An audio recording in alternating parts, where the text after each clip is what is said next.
Electrical, plumbing, sanitary, home appliances, lighting എന്നിവയ്ക്കെല്ലാം attractive EMI ഓഫറിൽ 0% ഇൻട്രസ്റ്റോടുകൂടി നിങ്ങൾക്ക് ലഭിക്കുന്നതാണ്. ഇപ്പോൾ നിങ്ങൾക്ക് മനസ്സിലായോ ഞാൻ എന്തുകൊണ്ടാണ് മെൽക്കോ ചൂസ് ചെയ്തതെന്ന്. ഇനി നിങ്ങളും എന്നെ പോലെ മെൽക്കോയിൽ വിസിറ്റ് ചെയ്യൂ, നിങ്ങളുടെ ഡ്രീം ഹോം റിയാലിറ്റി ആക്കൂ. ലൈഫ് ഭവന പദ്ധതി, ആരോഗ്യ മേഖല, ഭിന്നശേഷി പുനരധിവാസം എന്നിവയ്ക്ക് പ്രധാന മുൻഗണന നൽകിക്കൊണ്ട് ഓങ്ങല്ലൂർ ഗ്രാമപഞ്ചായത്ത് വികസന സെമിനാർ ചേർന്നു. മുഹമ്മദ് മുഹസിൻ MLA സെമിനാർ ഉദ്ഘാടനം ചെയ്തു. സംസ്ഥാന സർക്കാർ നടപ്പിലാക്കുന്ന ഒരു മിഷനാക്കി ഏറ്റെടുത്തിട്ടുള്ള ഗ്രാമപഞ്ചായത്തുകൾ മുഖേന നടപ്പിലാക്കുന്ന അല്ലെങ്കിൽ തദ്ദേശ സ്ഥാപനങ്ങൾ മുഖേന നടപ്പിലാക്കുന്ന ഏറ്റവും ബൃഹത്തായ ഇന്ത്യ രാജ്യത്തിന് മാതൃകയായിട്ടുള്ള പദ്ധതിയാണ് ലൈഫ്.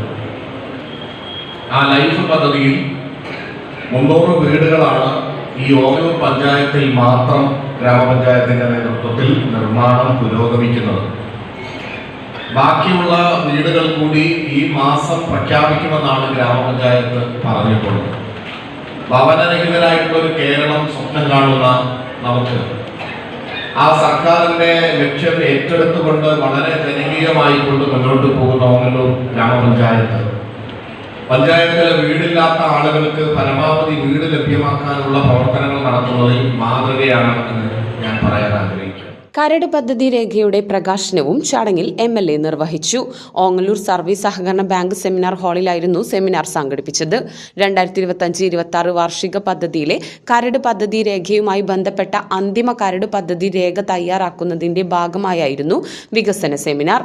ലൈഫ് ഭവന പദ്ധതി, ആരോഗ്യ മേഖല, ഭിന്നശേഷി പുനരധിവാസം എന്നിവയ്ക്ക് പദ്ധതി രേഖയിൽ പ്രധാന പരിഗണന നൽകിയിട്ടുണ്ട്. കൂടാതെ കൃഷി മേഖല, വയോജനങ്ങൾക്കുള്ള സഹായം, ഗ്രാമീണ റോഡുകൾ നന്നാക്കൽ തുടങ്ങിയവയ്ക്കും പരിഗണന നൽകിയിട്ടുണ്ട്.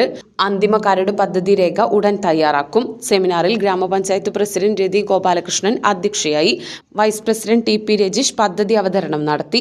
പ്രിയ Prasanth, Unnikrishnan, K Pushpalatha, Jalaja Sasikumar, P Prasanna, AK Muhammad Ali, KA Mujeebuddeen, Haseena teacher, PP Vijayan, V Jagadeesh, വിവിധ രാഷ്ട്രീയ പാർട്ടി പ്രതിനിധികൾ എന്നിവർ പങ്കെടുത്ത് സംസാരിച്ചു.